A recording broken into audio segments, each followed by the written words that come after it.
Welcome to The Good Coach. My name is Ruchi Parekh and I'm your host for today. I'm an executive life coach, NLP practitioner, keynote speaker, author, and former lawyer. This podcast is driven to tell stories about professionals and their journeys that has led them to where they are today. I'd like to welcome our guest who is big on social causes, does a lot of voluntary work, and is making deep impact in the society, especially at the grassroots level.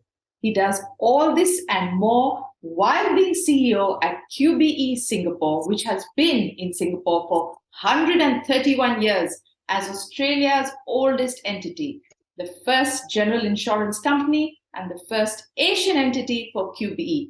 Welcome to the Good Coach, Ronak. Thank you, Ruchi. Thank you for having me. Thank you for being here. It's such a pleasure to have you on our podcast, sharing your stories here. Looking at your profile, your LinkedIn profile can get anyone impressed, Ronak, with all your accolades and everything you do. But there are always parts of the story that we don't find online. Please share with our audience things that, we won't find and that have got you this far. We'd love to hear. Sure. Thanks. First and foremost, good morning to everybody, and thank you for having me. Perhaps a little bit of introduction of myself. So I'm third generation Singaporean, born, bred here, in here predominantly most of my life. But after my national service, I was in the US for a number of years. So I completed my education there. I'm an engineer by training.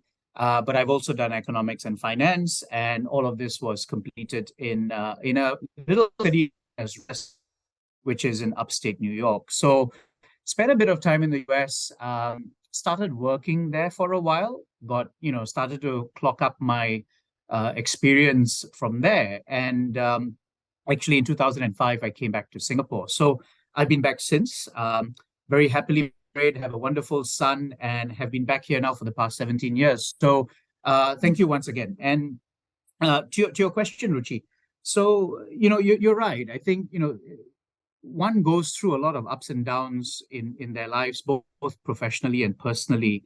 And in my case, there's a lot that has led to perhaps where I am today. And I'm very thankful, again, to be in the position that I am. But there's a lot that's gone on behind that, right? So first and foremost, I must admit that all of us need a touch of luck. Luck is always important. I agree. It's something that will kind of be the launch pad on a lot of things, but it is very, very critical, right? Now, over and above that, perseverance, confidence, knowing what you are strong at and what you are not, but importantly, working on those areas that you are not to try and improve on that is something that is completely in your control, right? And that's something that you have to seize, and you have to try and persevere on that. You need to try and latch onto that. The other side of it is guidance from people who are around you, right? People who definitely are more experienced than you, who have seen it, who have been through it. You mean mentors, like your mentors, people who It could be mentors. that journey. Correct. It could be mentors. It could also be your fellow peers. It could be even your boss. It could be a family member. It can really be anybody who has experienced life certainly much more than you, right? Be it professionally and be it personally. Without a mentor, and I agree, I think we would call them a mentor. Without a mentor, there is a lot of times that you just don't have that guidance, right? You don't know who to bounce things off, and you don't know sometimes what direction to go. It is important that you have the right people surrounding you for that. And certainly a lot of them are friends. I've gone through, leading to perhaps the roles that I've taken up in the US and the roles that I've taken up when I came back to Singapore. Maybe perhaps I'll give an example of what didn't go so well and how that kind of spurred me to continue trying, right? So in Rochester, when I completed my university degree, it was around the time when almost everybody wanted to go into the financial services industry. I was What year? this was actually back in 2001, actually. Wow. And I built up my CV, and I was in my final year of completing graduate school, and I decided let's start sending out the CVs, right? So I sent out 500 CVs, or rather, I sent out my CV to 500 companies, Wow. and lo and behold, as a foreigner at that point in time in the US, a little bit after 9/11, it was very difficult to get any sort of a door opener anywhere. So I kept sending them. I kept sending it to investment banks, to commercial banks. I sent it to insurance companies. I sent it to asset management companies. At that time, I had my mind set on wanting to go down the financial services path. And time again, I kept getting rejections, right? That our places are filled, or at this stage, we don't have enough quotas for foreigners and things like that. And I was really on the verge of saying, you know what, my dream of being in the US and getting that experience perhaps is not going to work, and maybe it's just time to come back to Asia. But fortunately, I kept persevering, and I spoke to my counselors at that time, and they said, look, don't give up. I think, firstly, your luck will come, and you may get a couple of these door openers. And lo and behold, there was a point in time where I started to get a number of these opportunities. So really, I think the first takeaway from that is don't give up. At any point in time when you do feel that you want to give up, again, pause, reflect, kind of understand your situation at that point in time, bounce things off others. And I would say you continue persevering on that, right? So I always say pause, reflect. Do not think on the spur immediately. And sometimes it doesn't work out, right? So, Yes. so so that's my first piece of But I thing. must pause you here, Ronak. 500 companies and you do not give up. That is truly inspirational. And it's so grand of you to keep going.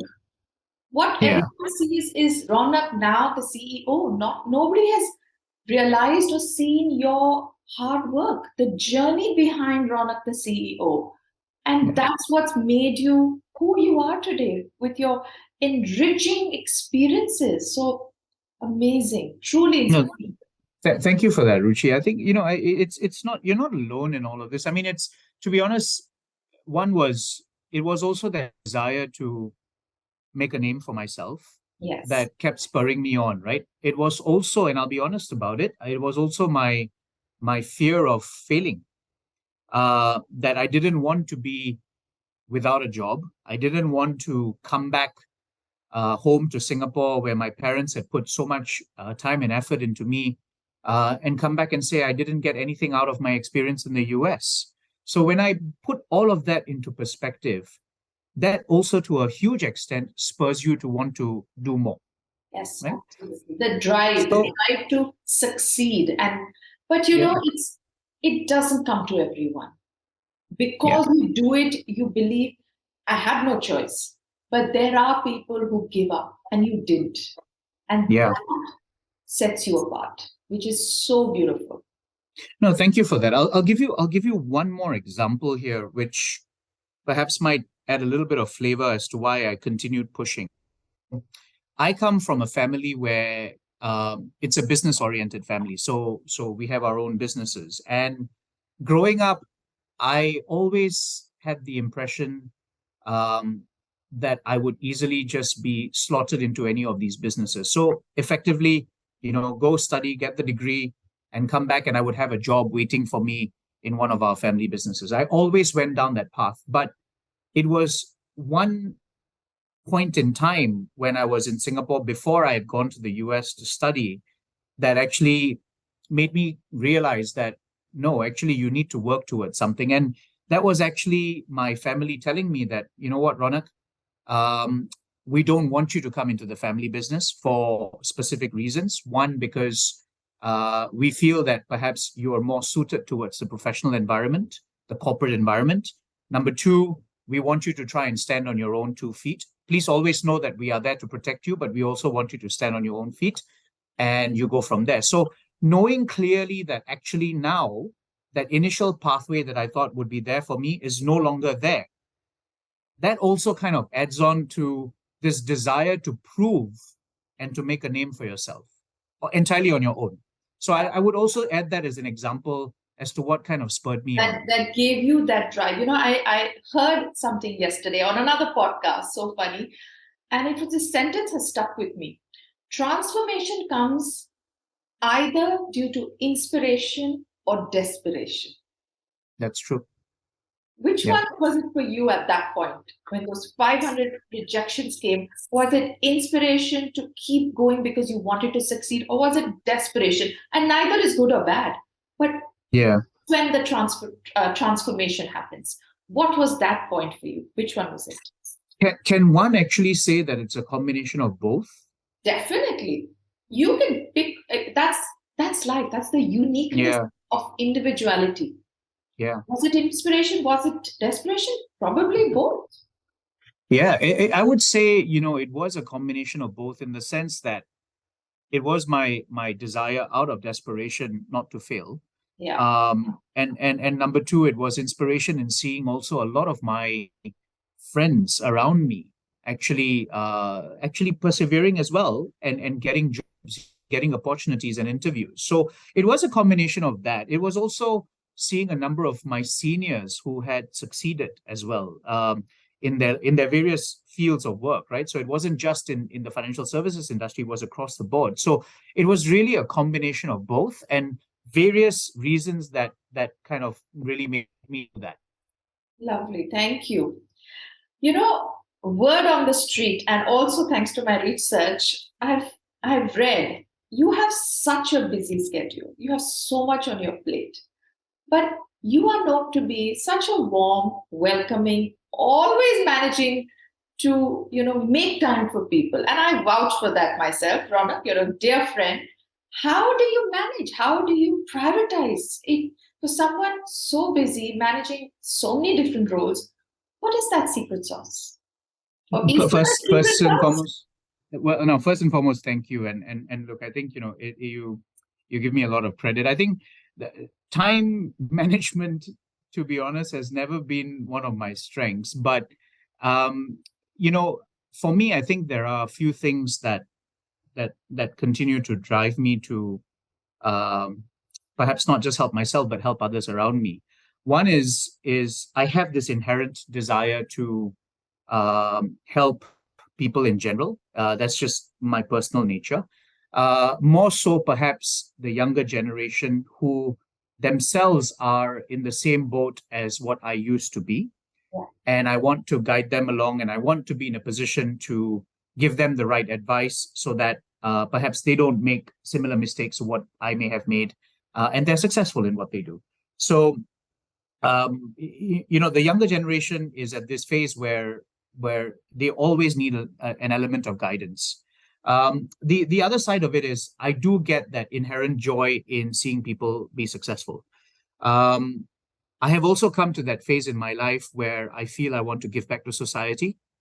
I am very blessed in number one, both professionally and personally. And so I think when you kind of put all of this together, despite how busy you are, and as weird as that may sound, it's actually this joy that I get in helping people that actually makes me want to take on even more. Wow. Where you just want to be in a position where you're doing as many things as possible. You're trying to make the most of life, because you have that runway, right? You have that path where you want to try and take advantage and maximize that as much as possible, where it may come a point in time where you need to slow down, right? So you really want to maximize that. And so for me, despite the roles that I have and despite the time that I have to put into pretty much everything, taking time away to try and speak to people, to help people, to give back to society, to contribute to our community, is something that I'm just kind of ingraining into everything that I do. And at the same time, trying to balance and spend a bit of time with the family as well, right? I think that's pretty important as well. So, but yes, to see others successful is something that continues to drive me. There has never been that point in time where it should just be me.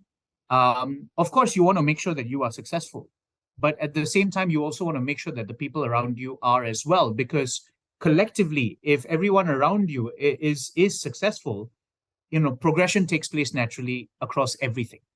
That's such a beautiful mindset because you are taking people along with you up that ladder and not just walking alone. So, what would you say is maybe a piece of advice to someone who's in a similar position, a busy professional, but finding it hard to prioritize, finding it hard to manage? What would you say is that one thing they should focus on or do to be able to manage better? Sure. So the first thing is always think bigger picture, right? Try and path out your runway, as I mentioned earlier, in terms of what do you truly want to achieve, both professionally and personally? What do you want to become as an individual 5 years, 10 years down the road? What do you want to leave as your legacy is very important. And once, that starting off with that discussion point, that question to yourself will allow you to start filling that bucket up with really what are the things that you need to do in order to reach there.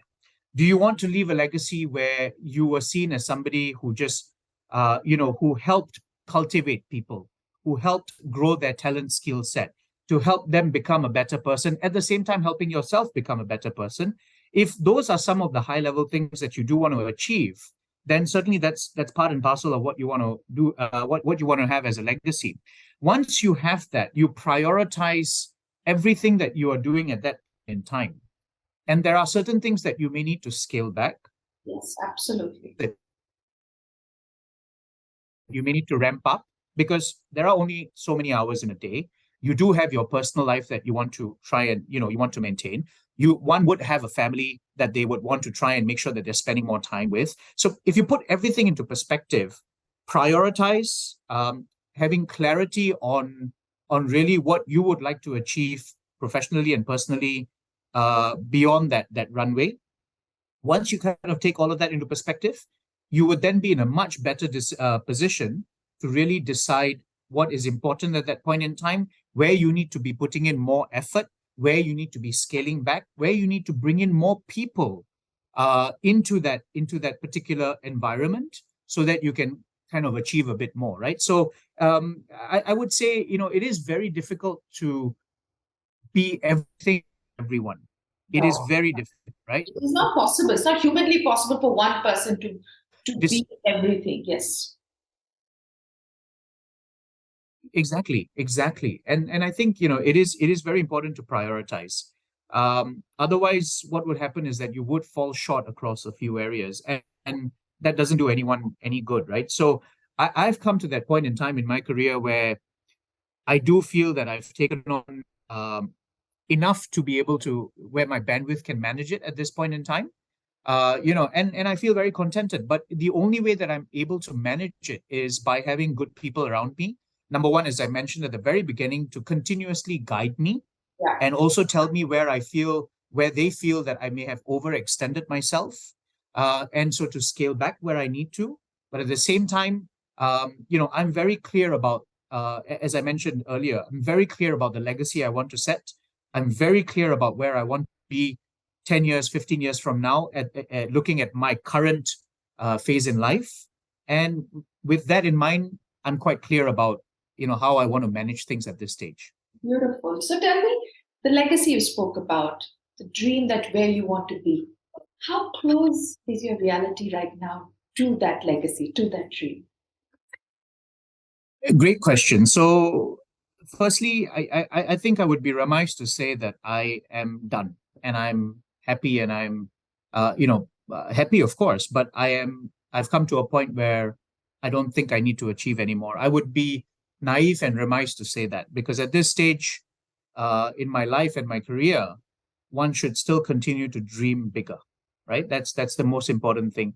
There is this inherent energy in me that says, it is never enough, Keep and that you going. always want to strive for more. You always have to, both personally and professionally. You always have to go for more. And if you feel that you have come to that point in time where you've hit the pinnacle, um, again, as I said earlier, pause, reflect, and see whether there's any more that you can go, right? So that's the first thing. So I would say, having said that, um, the reality to where I would have dreamt, say, 10, 15 years ago is quite close to being achieved, right? So, That's I'm very happy with my career.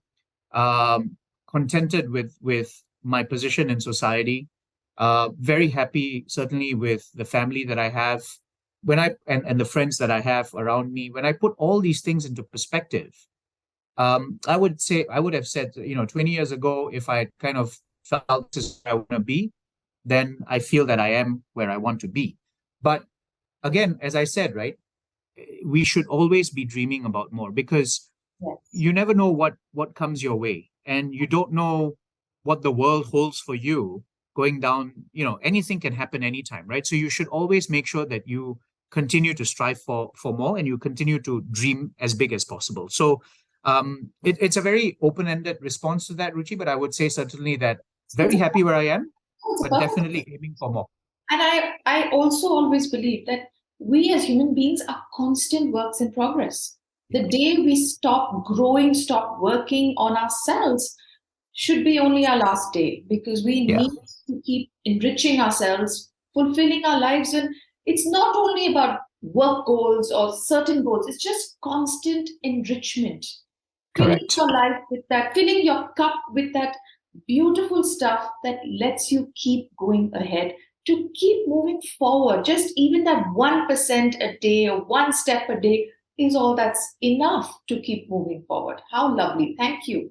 You work so hard, Ronak, playing so many roles. What do you do in your free time so that Jack doesn't become a dull boy? Yeah, and that's a good call out, right? You should always try and have some time for yourself. Yeah.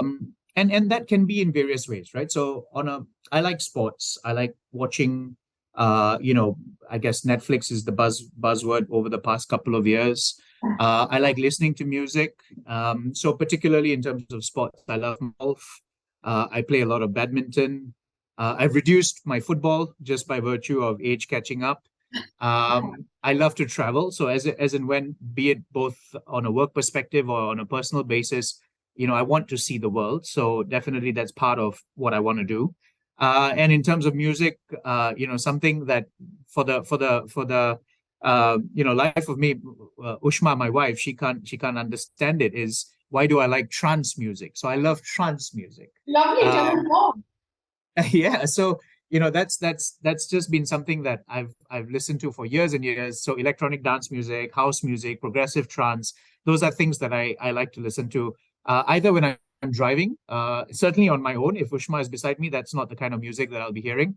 But basically, these are things that keep me going, right? And these are things that kind of take the pressure of work, take the stress of everything that's going on away. So I Yeah. would say that doesn't keep me dull in any way. Also, because we need to have fun in life. It's not only Agree. work, it needs to have a bit of elements of fun and play. Lovely. What would you say that something everybody in your industry should either, maybe start doing or stop doing to, adapt to this new world? We are now hopefully in the endemic part of what we Yeah. experienced. What is it that you would suggest in your industry, particularly, you could Yeah. advise someone they should start or stop doing? Yeah. No, great question, right? So when you look at over the past couple of years, I there have been a lot of silver linings from the pandemic. Overnight we all had to resort to working behind a screen, working at home, being locked down in various other countries, being completely locked down. And that made us really reflect and realize about, what is important in our lives professionally and personally. And so one of the things that I would say is a silver lining that the pandemic did was it brought us closer to our families, firstly. It Yes. allowed us to, and for me particularly, I travel a lot as part of my work. And prior to the pandemic, I would travel a lot, to the point that I was not able to spend enough time with both my wife and my son. And so, this forced requirement to stay at home as a result of the pandemic really allowed us to get together and be a lot closer, right? So, I got a chance to see my son growing up, got a chance to spend just a lot of quality time with them. So first silver lining is that. I Second love silver that lining. because I love it the way you said the pandemic has come with a silver lining. It's not something you hear very often. Yeah, and I guess it goes back to my original mantra that the glass is always, half full. Never see it as I, being. I, I remind myself daily with it. Yeah, there you go, right? And with that in mind, there's always an upside in everything. So, that the other thing that it kind of showed us was is that we're a lot more resilient than we think we are. Yes. Uh, Beyond a point at during the pandemic. So when you kind of look at all those things, productivity on a work perspective continued. In fact, it became even better with the pandemic. However, it showed us also that people can get burnt out very quickly. We were all stuck at home. We were in front of our laptops. When we went off our laptops, we watched a bit of TV. We came back, we went back onto our laptops, and we just continued working, right? So that mental well-being and that whole ability to space out, in fact, it became very blurred lines. So there were a few, whilst I say silver linings, there were a few things that came out were areas that the endemic phase allowed us to really take notice and improve on. So if I look at what the endemic phase has now brought us, is that we have this ability to have flexibility in our lives and yet continue being productive. From our end, we have initiated a 3-day work week, a minimum of 3 days, not 3-day work week. Sorry, let me take that back. I think if anyone heard me, they would be really excited on that. A minimum of 3 days in the office. And so it's still a 5-day work week, but you come in a minimum of 3 days. And the whole intention there is, it allows you to have that flexibility. But at the same time, in the industry that we are a very people oriented industry. It's a people business, the world of insurance and risk management. And so having the endemic phase has allowed us to be in front of our business partners and our colleagues a lot more. And so the first message to your question, first answer to your original question is that don't just sit behind a screen. Don't just send text messages. Call the person up, meet the person, build your personal brand equity on the back of face to face. Very important, because there is so much more that you can achieve by actually having that physical interaction with that person. I'm not saying it has to be all the time, but certainly don't keep it one or the other. Have that balance. And also, Because it, being yeah, behind the screen for so long has made us a tad, I feel, lazy is a strong word, but yeah, that work has got done behind the screen. Why would I want to yeah. start getting out? But we forget that what we did all those years ago worked beautifully. So maybe not leave it out altogether. Completely agree. And one of the other things that I would also kind of maybe give an advice to people within not just my industry, but I guess across the board, is we tend to procrastinate a lot. We tend to say, I'll do this, I'll eventually do this, I'll get to it at some stage, but we then kind of just keep kicking the can down the road. So always remember that life is short, and that whatever that you aspire to be or to do, start doing it, regardless of industry, professionally and personally. So that's the first thing that I would say also is another silver lining of the pandemic. It made us think about, actually, you know what? There's so many things that I wanted to do, but I didn't get a chance to do. I need to start doing that now. Um, I would say, be innovative, be open, be creative, think out of the box. I think a lot of times we tend to get sucked into a tunnel and we don't think outside of the box. It's very important that we start understanding and reflecting and thinking about what more can we do to get to the end solution. Very important. Lovely. And like you said, you have to keep going on, keep moving ahead. The new buzzwords these days are upskilling, self-educating. How do Yeah. you manage it? How do you make time for one more thing? Do you recommend to our audience something they should, even if it's nothing grand, but something small for upskilling, for self-educating? Absolutely. I mean, first and foremost, I feel we're very fortunate. For those who are in Singapore, I feel we're very fortunate to be in a country that is giving us that opportunity to upskill ourselves. There are plenty of initiatives, plenty of funding mechanisms that are out there. Be it whether you're a Singaporean or you're not a Singaporean, there are many ways in which we can upskill ourselves. Secondly, the fact is that we live in a world which is highly cosmopolitan. It is got people from all walks of life, all skill sets that are there to, perhaps provide their experience and expertise for us to take advantage of. The other side, perhaps kind of linking it back to the pandemic as well, is that a lot of people skill sets and hobbies, but never perhaps expanded it out to the within the internet, within making a business out of it, you've seen a huge influx of people who are perhaps making a business out of their hobby. And what I mean by that is how that is advantageous to us, for us who want to learn and expand and do more, is that there is a whole gamut of people out there that you can upskill yourself, right? So reading, perhaps taking new courses, learning a language, traveling the world. I think these are things that if you don't have the time, make the time. It is important. As I mentioned earlier about prioritizing, I think it is fundamental that we have certain element of time that is catered towards self-learning and upskilling. Extremely important. For me, it could be as simple as reading a different aspect of the newspaper, or going onto a different blog, or just kind of little things like that, where something that I didn't do before, but I want to perhaps expand on my skill sets by doing something different. So I would highly recommend that be a part of your day. In fact, it should be a daily thing. Learning towards upskilling yourself in a different way. It keeps you having that drive to keep moving forward, then I believe. Yeah. Success, I think, is a combination of various aspects, of various things done in one's life. Skills are the starting point. You also said having luck, and being lucky is a very important point. What would you say is the importance of confidence, that fearlessness? What role has confidence played in your life to get you to where you are?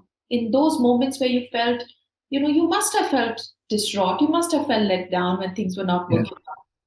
Yeah. How important do you think was confidence, and how did you pull it out?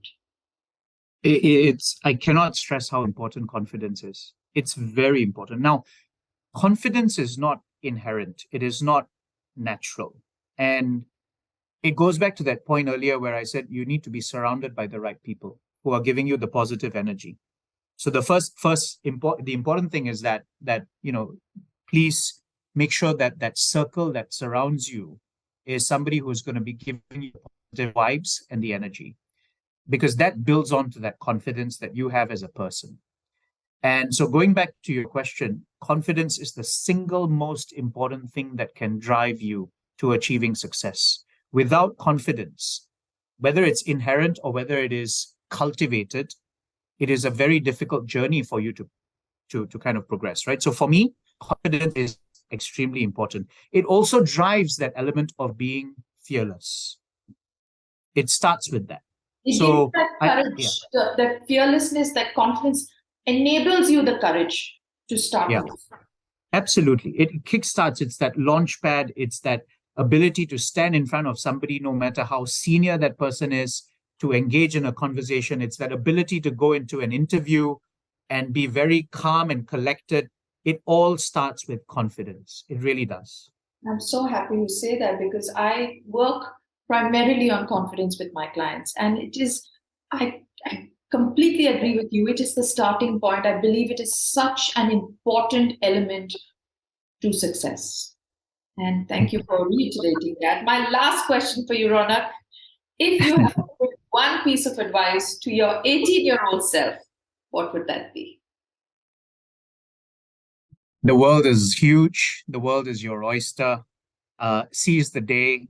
You're young. You have so much more ahead of you. Go live your life, right? I mean, that's what my parents told me when I was 18. That's what I would tell myself if I was at that age. And that's certainly what I would tell my son once he gets to that age, that it's there for the taking. It's there for us to take advantage of. Go live it. Go do it. Don't let anything hold you back. That's amazing. And make sure to surround yourself with the right kind of people. Exactly. Exactly. I think that has been my biggest takeaway with our conversation. I know it's important to have right people, but I realize now it's so important, because those days, those moments when you're not feeling your best self, your confident self, you have someone to fall back on. You have someone to call out to give you that push when you're not able to give yourself that same push. So that's absolutely from you, Ronak. Thank you again for taking this time to coming on The Good Coach. I am so grateful and for this amazing, golden nuggets that you shared with us. Thank you for coming on the show. No, my pleasure, Ruchi. And I found it very, very beneficial. Just even in this discussion, I've learned a lot myself as well. So thank you for having me, and I wish you all the very best. Thank you.